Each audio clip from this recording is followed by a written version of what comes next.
In recent days, there have been a series of attacks between U.S. forces and Iran-backed militias in Syria and Iraq.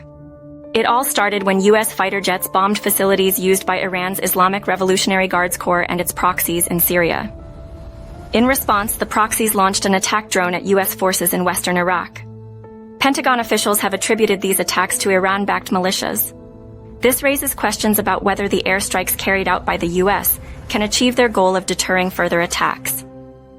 Defense Secretary Lloyd J. Austin III stated that the U.S. does not seek conflict, but that these Iranian-backed attacks are unacceptable and must stop. The airstrikes were conducted by 2 Air Force F-16s and 1 F-15. The targets were arms and ammunition storage buildings that supplied the Iran-backed militias involved in the recent attacks against Americans. The strikes were calibrated to send a strong message to Iran without escalating the hostilities. Experts believe that these airstrikes may not be enough to deter Iran. Charles Lister of the Middle East Institute in Washington stated, "The Iranians won't be deterred, of course, so this will likely prove to be the first step in several attempts to reinforce deterrence." The recent tit-for-tat attacks between U.S. forces and Iran-backed militias in Syria and Iraq have raised concerns about the effectiveness of airstrikes in deterring further attacks. Pentagon officials are still assessing the damage from the strikes to gauge their success.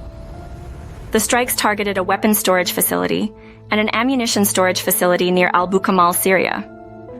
Currently, there are 2,500 U.S. troops in Iraq and 900 in Syria. Their main mission is to help local allies conduct counterterrorism operations against the Islamic State. The U.S. also has a small outpost in Al-Tanf, which serves as a vital link for Iran-backed forces. As the situation continues to unfold, it remains to be seen how both sides will respond and whether this cycle of violence will escalate or de-escalate. The area around Al-Bukamal is used by the Revolutionary Guards Corps and its proxies to move their forces, weapons, and supplies between Iraq and eastern Syria.